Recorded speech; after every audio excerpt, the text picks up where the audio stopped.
ఈ 2026 IPL CSK team తమ మొదటి మ్యాచ్తోనే ఫ్యాన్స్ని చాలా అంటే చాలా డిసప్పాయింట్ చేసింది. ఈ మొదటి మ్యాచ్లో ప్రతి ఒక్క బ్యాటర్ కూడా అట్టర్ ఫ్లాప్ అయ్యాడు. వాళ్ళందరూ కూడా ఆల్అవుట్ అయ్యి కేవలం లాస్ట్ వరకు ఉండి 127 పరుగులు మాత్రమే చేయగలిగారు. దీని ఆర్ఆర్ మాత్రం 12 ఓవర్లోనే ఊదిపడేసింది. ముఖ్యంగా ఇందులో వైభవ్ సూర్యవంశీ చేసిన విధ్వంసం మాత్రం అంతా ఇంత కాదు. అతను సీఎస్కే మొత్తాన్ని ఒక్కడే ఆడుకున్నాడు. సీఎస్కే చేసిన 125 పరుగుల చిన్న టార్గెట్ని ఆర్ఆర్ 12 ఓవర్లోపు చేసేసింది. దానివల్ల సీఎస్కే అయితే చాలా అంటే చాలా మైనస్ రన్ రేట్లోకి వెళ్ళిపోయింది. దాదాపుగా 4.1 మైనస్ రన్ రేట్లో ఉంది. ఇంతకు ముందు వరకు కూడా ఎస్ఆర్హెచ్ 2.9 మైనస్ రన్ రేట్తో చివరి ప్లేస్లో ఉండేది. కానీ ఇప్పుడు సీఎస్కే ఎస్ఆర్హెచ్ని దాటి మరి వెనక్కి వెళ్ళిపోయింది. ఈ తర్వాత మ్యాచ్లో కూడా ఈ రన్ రేట్ని కవర్ చేయడం చాలా కష్టం, అలాగే చాలా ఇంపార్టెంట్ కూడా. ఈ సీజన్లో సీఎస్కే తెచ్చుకున్న కొత్త టీం మాత్రం చాలా అట్టర్ ఫ్లాప్ అయింది. ఏ ఒక్క బ్యాటర్ కూడా 10 పరుగుల కంటే ఎక్కువగా చేయలేకపోయాడు. కేవలం 3 ప్లేయర్స్ మాత్రమే 10 పరుగుల కంటే ఎక్కువ చేశారు. అందులో జెమీ ఓటర్ మాత్రమే 43 పరుగులు చేసి సీఎస్కే కొంచెం గౌరవప్రదమైన స్కోర్ అయితే ఇవ్వడం జరిగింది. అలాగే సీఎస్కేలో సీనియర్ ప్లేయర్స్ లైన్ లోడ్ చాలా అంటే చాలా క్లియర్గా కనిపించింది. ఈ 17 ఏళ్ల ఐపీఎల్ చరిత్రలో for the first time CSK Suresh Raina, MS Dhoni, Ambati Rayudu లేదా జడేజా లాంటి ప్లేయర్స్ లేకుండా మొదటిసారి గేమ్ అయితే ఆడడం జరిగింది. వాళ్ళ ఎక్స్పీరియన్స్ వాళ్ళ లైన్ లోడ్ అయితే కొట్టొచ్చినట్టుగా అనిపించింది. అలాగే ద మాస్టర్ మైండ్ అనే ధోని కూడా లేకపోవడం సీఎస్కేకు చాలా పెద్ద మైనస్. అలాగే ఆర్ఆర్ నుంచి జడేజా లాంటి సీనియర్ ప్లేయర్ ఇచ్చి ఎంతో ఇష్టంగా తెచ్చుకున్న సంజు శాంసన్ కూడా సీఎస్కేని కాపాడలేకపోయాడు. అతను కేవలం 6 పరుగులకి బర్గర్ బౌలింగ్లు క్లీన్ బౌల్డ్ అయిపోయాడు. ఇది మాత్రం అటు సంజు శాంసన్కి ఇటు సీఎస్కే ఫ్యాన్స్కి చాలా అంటే చాలా నిరాశగా మారిపోయింది.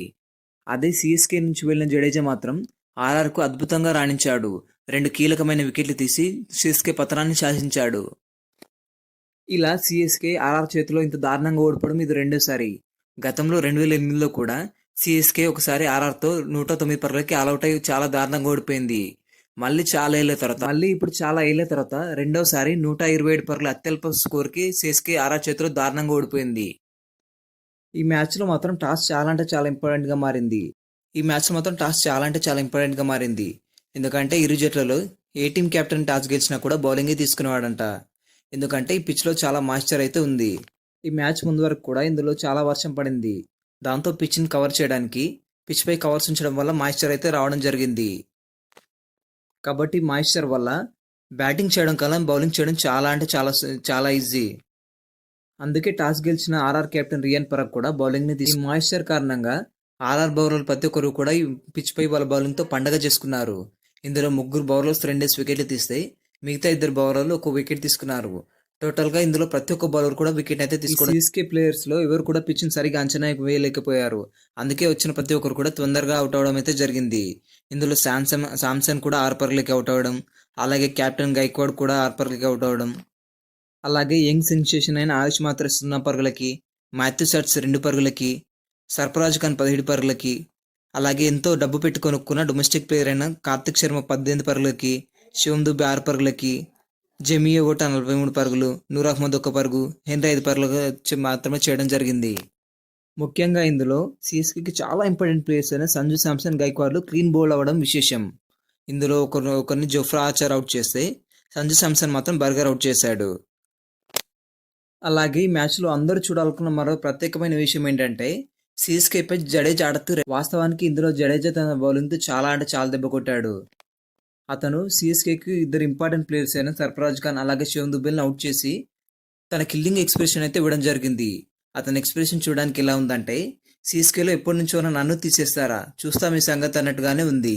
ఇది మాత్రం మ్యాచ్కి హైలైట్గా మారిపోయింది. ఈ ఇద్దరు ప్లేయర్స్ని అవుట్ చేయగానే జడేజా సీరియస్గా ఫేస్ పెడుతూ అవుట్ అని చూపిస్తూ చాలా సీరియస్గా ఉన్నాడు.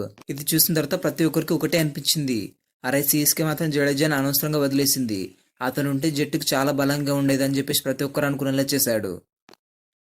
జడేజా ఆడతీరు ముందు ఎంతో ఇష్టపడి తెచ్చుకున్న సంజు శాంసన్ బ్యాటింగ్ ఏమాత్రం నిలబడలేకపోయింది. కాబట్టి సంజు శాంసన్ కన్నా ఈ మ్యాచ్లో జడేజా ఆడతీరే చాలా అంటే చాలా బాగుంది. ఈసారి జరిగిన వేలంలో సీఎస్కే ప్రతి ఒక్క సీనియర్ ప్లేయర్ని వదిలేసి ఆల్మోస్ట్ అందరిని యంగ్ ప్లేయర్స్నే తీసుకుంది. ఈ టీం మాత్రం ఈసారి అట్టర్ ఫ్లాప్గానే నిలిచిందని చెప్పొచ్చు. ఎందుకంటే వాళ్ళు తీసుకున్న ఏ ప్లేయర్ కూడా సరిగ్గా పర్ఫామ్ చేయలేకపోయాడు.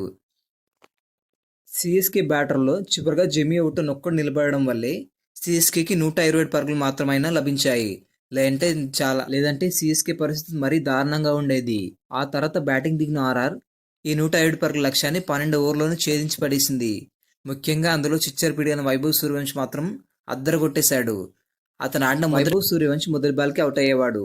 కానీ కార్తిక్ శర్మ క్యాచ్ని వదిలేయడం వల్ల అతను తన ప్రతాపాన్ని అయితే చూపించడం జరిగింది. ఇక రెండో బాల్ నుంచి సిక్స్లు ఫోర్లతో హిట్టింగ్ చేయడం అయితే మొదలుపెట్టాడు. టోటల్గా సిఎస్కే పతనాన్ని అతను ఒక్కడే సిఎస్కే బౌలర్లో అతను ఎవరు కూడా వదిలిపెట్టలేదు. వచ్చిన ప్రతి ఒక్క బౌలర్ని ఊది పడేశాడు.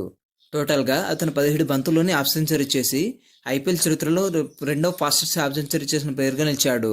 ఈ లిస్టులో మొదటిగా చూసుకున్నా కూడా ఆర్ఆర్ ప్లేలో ఉన్నాడు. ఈ లిస్టులో మొదటి ప్లేస్లో చూసుకున్నా కూడా ఆర్ఆర్ ప్లేలో ఉన్నాడు. అతను యశస్వి జైస్వాల్. ఇతను గతంలో 11 బంతుల్లోనే హాఫ్ సెంచరీ చేసి ఐపీఎల్ చరిత్రలోనే ఫాస్టెస్ట్ హాఫ్ సెంచరీ చేసిన ప్లేయర్గా చరిత్ర లిఖించాడు. ఇప్పుడు ఆ తర్వాత 2, 3 స్థానాల్లో కూడా వైభవ్ సూర్యవంశి ఒక్కడే మాత్రం ఉన్నాడు. ఈ పిచ్ పై సిఎస్కే బౌలర్లు 10 పరుగులు చేయడానికి కూడా ఎంతగా ఇబ్బంది పడితే వైభవ్ సూర్యవంశి మాత్రం అవలేలుగా 6 4 దంచిపడేశాడు. అతను మొత్తం ఒక కంప్లీట్ పిచ్ పైన ఆడుతున్నాడా అనే డౌట్ వచ్చేలా చేశాడు. వాస్తవానికి ఈ సీజన్తో వైభవ్ సూర్యవంశి ఏజ్ 15 సంవత్సరాలకు మారిపోయింది. అతను ఆ ఫాస్టెస్ట్ హాఫ్ సెంచరీ కూడా 15 బంతుల్లోనే కంప్లీట్ చేసుకున్నాడు. సిఎస్కేకు మిస్టర్ స్పిన్నర్ అయిన నూర్ అహ్మద్ బౌలింగ్లో వరుసగా 2 సిక్సర్లు కొట్టి తన హాఫ్ సెంచరీ అయితే వైభవ్ సూర్యవంశి కంప్లీట్ చేసుకున్నాడు. ఆ తర్వాత మరుసటి బంతికి అతను అవుట్ అవడం అయితే జరిగింది. టోటల్గా వైభవ్ సూర్యవంశి 17 బంతులు 52 పరుగులు చేసి అవుట్ అవడం అయితే జరిగింది. ఆ తర్వాత వచ్చిన కెప్టెన్ రియాన్ పరాగ్, ధ్రువ్ జురెల్ చాలా ఫాస్ట్గా మ్యాచ్ని కంప్లీట్ చేయడానికి అయితే చూశారు. ఆ తర్వాత వచ్చిన జైస్వాల్ మాత్రం చివరి వరకు కొంచెం ఆచితూచి ఆడుతూ చివరి వరకు నాట్అవుట్గా నిలవడం అయితే జరిగింది. ఈ మ్యాచ్లో టోటల్గా ఆర్ఆర్ 2 వికెట్లు మాత్రమే కోల్పోయి తమ టార్గెట్ని అయితే రీచ్ అవ్వడం జరిగింది. ఈ దెబ్బతో రన్ రేట్ పరంగా అటు పాయింట్స్ పరంగా ఆర్ఆర్ టాప్లో నిలిచింది. ఐపీఎల్ చరిత్రలో 5 సార్లు ఛాంపియన్ గెలిచిన సిఎస్కే ఆర్ఆర్ చేతిలో ఇంత దారుణంగా ఓడిపోవడం మాత్రం ఎవరు జీర్ణించుకోలేకపోతున్నారు.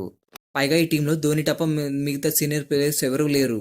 పైగా ధోని కూడా ఇంజురీ కారణంగా 2-3 మ్యాచ్లకైతే దూరం కాబోతున్నాడు. మరి తర్వాత మ్యాచ్లో సిఎస్కే గెలుస్తుందా లేదా కమెంట్ చేయండి. ఈ వీడియో నచ్చినట్లయితే లైక్ చేయండి. ఇలాంటి మరిన్ని అప్డేట్స్ కోసం మన ఛానల్ని సబ్స్క్రైబ్